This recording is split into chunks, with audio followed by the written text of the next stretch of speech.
구독, 좋아요, 알림 설정, 댓글까지 부탁드리겠습니다. 대출 총량 제한 머지 않았을까요?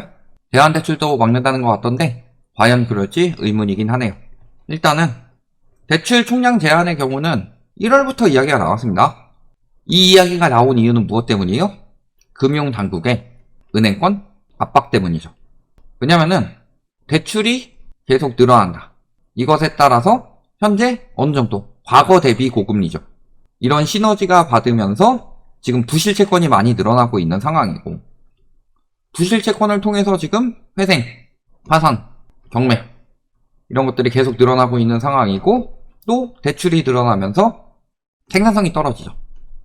집값을 오히려 올리려고 하고 있으니까 집값에 대한 문제는 이야기하지 않겠습니다. 생산성이 떨어지면서 이 부분에 대해서 한은이 경고를 했고, 한은만 경고했냐, IMF라든가 OECD 이런 여러가지 해외 분석 기관에서도 한국 지금 가계부채가 굉장히 위험한 상황이다 계속 경고를 하고 있고, 그런 와중에 가계부채 계속 늘려가지고 경제 문제를 만들어낸다. 당연히 여론이 안 좋아지겠죠. 그러니까 총량은 규제하되 금리는 낮추는 이런 이상한 정책들을 지금 정부에서 쓰고 있다. 금리를 낮춰가지고 지금 대출 받은 사람들의 부담을 줄이되 총량 규제를 해서 대출을 늘리지 마라. 그런데 총량 규제가 자율적으로 되면요, 결코 성공할 수가 없습니다. 왜? 금리를 낮추니까. 자율적으로 총량 규제를 하면 금리를 올려야 되는데, 이 부분에 대해서 가계부채 줄이겠다는 정부의 또 호언장담이 있기 때문에 뭘 하고 있는 거예요? 이제 가상금리 붙이는 것도 뭐라고 안 하고 있죠. 그래서 저희가 저번에도 한번 말씀드렸지만요, 금리 인상기에 가상금리 붙이고 이런 것들 억지로 빼가지고 낮추고 누르고 있다고 그랬죠. 그래서 기준금리가 3%일 때보다 기준금리가 3.5%인 현재에 오히려 시중금리는 1%포인트 정도 낮다고 했는데, 금리가 올라가는 속도가 멈추게 되고 이게 문제가 터지게 되면은 가상금리 붙이는 것에 대해서 정부가 참견할 수가 없게 된다. 작년쯤에 말씀을 드렸었던 것 같은데 그대로 일어나고 있죠. 경제는 간단합니다. 문제가 생기는 것을 막으려고 하는데, 막다가 보면 생기는 문제는 결국에는 원위치로 회귀를 할 수밖에 없다. 아까도 말씀드렸지만 예대율 위험에 대해서 이야기를 하는데 왜 은행권이 수익 많이 올리고 있는 부분에 대해서는 이야기를 안 하냐? 난 진짜 그런 댓글 다는 사람들 보면요, 한심하다는 생각이 들어요. 왜? 은행권에서 수익 올리는 이유에 대해서 이미 이야기를 다 했기 때문에. 근데 그 영상은 안 보고 이 영상만 보면서 왜 이야기를 다 안 하냐? 그럼 우리 영상 하나당 10분에서 한 15분 사이 정도로 올리는데 모든 경제 내용을 거기다 다 담을 수 있을까요? 그래서 나눠서 이야기를 하는 거잖아요. 나눠서 이야기를 하면서 은행권에서 수익성이 당연히 높아져야 되는 이유는 그만큼 상매각이 많이 늘어나고 있기 때문이다. 상매각을 하기 위해서는 충당금도 쌓아야 되고, 충당금도 충당되는데 충당금이 줄지 않게 하기 위해서는 더 많이 계속 쌓아야 된다는 소리예요. 그래서 경제 위기가 터졌을 때 은행권에서 수익성이 떨어져가지고 더 이상 부실채권을 감당하지 못하게 되면은 리먼 브러더스 사태가 터지는 거다. 그렇기 때문에 경제 위기가 오기 전에 항상 금리 인상이 뒷받침이 되었을 때 은행권에서는 수익을 최대한 확보를 해놔야 된다. 코로나 같은 경우는 금리가 급등하지 않았는데 외부적인 요인으로 인해서 생겨난 경제 위기였으니까 유동성 확장이 되었지만, 실질적으로는 저금리 유동성 확장으로 생겨난 거품으로 인해서 경제 문제가 생겨나게 되고, 그 경제 문제가 더 커지는 것을 막기 위해서 금리 인상이 들어가게 되고, 금리 인상이 들어가게 되면은 그 거품이 터지면서 문제가 가시가 되는 거다. 그래서 집값 폭등보다 폭락이 위험한 이유, 이런 식으로 이야기하시는 분들한테 저희가 늘 이야기하는 게 뭐였어요? 폭락이 오는 이유는 폭등했기 때문이다. 집값이 폭등하지 않았으면 폭락할 이유가 없다. 그러니까 저희가 말하는 폭락론자들이라고 항상 이야기를 하지만 저희가 이야기하는 폭락은 정상화예요. 폭등했던 부분이 다시 사람들의 소득과 물가에 맞게 가격이 정상화돼야 된다.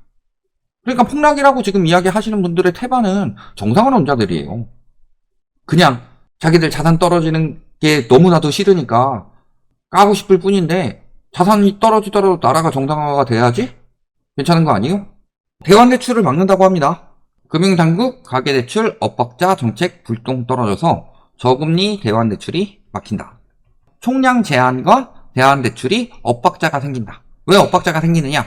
대환대출 역시도 대출이니까. 연 4% 후반에 A은행 주택담보대출을 이용하는 직장인 장인성씨는 가명이겠죠? 가상의 인물일 수도 있고. 최근 연 3% 초반인 B은행으로 대출 갈아타기를 신청했지만 번번이 실패했다.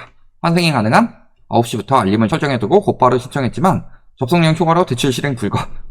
지금 총량 관리에 들어가면서 금리 인하를 유도하기 위해 대놓은 대환대출이 줄줄이 막히고 있다. 왜? 금리를 인하하면은 총량 제한이 나올 수가 없으니까. 그래서 앞으로는 긴축 시장으로 점점 더 들어갈 거예요. 긴축을 못해서 생겨난 일들이고 대환대출까지 가계대출 증가액으로 잡기 때문에 총량을 관리해야 하는 은행 입장에서는 금리를 낮춰 적극적으로 대환대출 수요를 유치하기가 어려운 상황이고, 여기에 아까 말씀드렸지만 예대율 규제가 지금 100%이고 물론 저축은행이랑 이런 데는 완화해주고 있지만 일금융권 같은 경우는 100%이고 여기서 3% 정도의 여유를 금융당국에서 요구를 했기 때문에 지금 97%가 넘어가는 KB나 하나, 우리 이런 곳들은 앞으로 대출을 더 적극적으로 받고 예금을 유치를 하려고 할 것이다. 이런 상황인 거고요. 대환대출도요. 함부로 받지 마세요. 대환대출 받다가 엄청나게 큰 문제가 터진 상황을 봤습니다. 은행 실수 때문에요. 3억이 날아가서 지금 회사가 무너지게 생겼고 압류당하게 생겼다. 부동산도. 이런 사태가 벌어졌습니다. 금융기관 실수로 부도 위기 몰린 회사. 보니까 이자가 싼 금융기관으로 대출을 갈아타는 것을 대환대출이라고 하는데 한 부동산 회사가 대환대출을 받다가 금융기관의 어이없는 실수로 건물을 압류당하고 부도 위기에 몰렸다. 내용을 보니까 부산의 한 신협 앞에서 남성이 1인 시위를 벌인다. 신협이에요. 3년 전 신협에서 건물을 담보로 대출을 받았는데 대환대출을 신청했더니 원금과 이자를 합쳐서 31억 원으로 안내를 했다. 근데 대출 당일에 이자 3억 1천만 원을 보내야 대환이 가능하다는 말 같지도 않은 소리를 했다. 근데 이자 넣으면 바로 대출 내줄 수 있냐? 하니까 정상적으로 들어간다. 라고 이야기를 해서 고지한 대출금 31억보다 3억이나 더 뜯어낸 여기서 대출이 실행이 안 돼서 해당 신협 임원이 개인 명의로 지불 각서까지 하며 추가 대출을 해주겠다고 말만 했지만 대출을 해주지를 않았다. 그래서 당장 써야 할 3억 원이 날아갔고 대환 대출을 받겠다고 했는데 3억만 날아간 셈이다. 그리고 그 3억 때문에 건물에 압류가 걸려서 지금 회사가 부도 위기에 몰렸다. 뭐한 짓이에요? 예전에 저희가 4억 5천 떼인 것도 이야기했었죠. 지금 은행권에서 이런 짓거리들을 계속 하고 있다. 전산상 문제가 생기는 것도 있고 그 다음에 자체적으로 비리도 많은 거고 그런 상황이라서요. 대환대출 받을 때요. 저런 거 굉장히 주의하셔야 돼요. 정부에서 대환대출 해준다. 거의 이제 대환대출 중단한다고 하니까 이제 막차 탄다고 할 텐데 막차 탄다고 하면 수요가 몰릴 수가 있겠죠? 수요가 몰리면 어떻게 되겠어요? 방금 저 부분은 고의성이 다분합니다. 왜냐면은 지불 각서까지 해가지고 대출을 해주겠다고 해놓고서 아직도 안 해주고 있으니까. 압류가 들어갔음에도 불구하고. 근데 고의성이 다분한 경우도 분명히 있을 수 있고 고의성이 없더라도 문제가 생길 수 있죠. 아까도 뭐 대환대출 이야기를 하는데 지금 계속 지금 접속도 안 되고 예약도 꽉 차고 이런 이야기들이 나오는 게요. 얼마 전에 그런 이야기 했었습니다. 전세가 지금 뭐 6월 만기라서 전세자금대출 받으려고 하는데 은행권에서 6월까지 지금 예약이 꽉 차 있어서 그 기간 내에 받으시려면 다른 은행 알아봐야 돼요. 이런 경우가 은행에서 지금 인원은 줄이고 있죠. 전산화하면서 인원은 줄이고 있고 지점을 줄이고 있는데 이런 와중에 정부에서 대환대출이라든지 혹은 신생아 특례라든지 이런 정책 대출들이 나오고 있는데 신생아 특례 같은 경우는 조건도 굉장히 복잡하죠. 그러니까 당연히 처리 속도는 늦어질 수밖에 없고 한정된 인원에서 한정된 처리 속도로 하다 보니까 대출을 받아야 할 때 못 받을 수도 있고 그렇다는 것은 대환대출 역시도 막차 수요가 몰리면서 그렇게 진행이 되면은 문제가 될 수 있다는 소리예요. 그러니까 저런 대환대출을 받는 부분들도 앞으로 이제 막힐 가능성은 굉장히 높습니다. 아까도 말씀드렸지만 대환대출을 받는 거는 기존 대출이 소멸이 되고 신규 대출을 받는 거지만 신규 대출이 대출 총량에 들어가기 때문에 앞으로 차츰 축소하거나 대환대출 금리가 올라갈 수밖에 없어요. 그러니까 받을 수 있으면 빨리 받아야 되는데 빨리 받더라도 저런 문제가 생길 수 있으니까 일단은 부산에 있는 신협 어딘지 이야기 안 했으니까 피해야 되겠죠. 그리고 그 외적으로 다른 곳에서 일금융권이나 인터넷은행 이런 경우는 어느 정도 체계가 잘 되어 있으니까 그나마 괜찮을 수는 있어도 그 외적으로 대출을 받는데 저런 지연 사태가 벌어지면서 생겨날 수 있으니까 내가 의도하지 않았더라도 혹은 금융권에서 의도하지 않았더라도 지금 3억 때문에 압류 넘어갔어요. 31억 대출, 대환대출 해가지고 이자 좀 줄여 굴려다가, 그러니까 대환대출을 받더라도 자본은 충분히 확보를 해놔야 돼. 그렇지 않다면은 쉽사리 대출 받으면 안 된다. 그래서 DSR 같은 경우 대환대출 받으려면 DSR 만족해야 되죠. DSR 만족하는 사람들도요, 당장에 문제가 생기지 않을 정도의 자금을 어느 정도는 마련해 놔야지 저런 꼴이 안 날 수가 있다.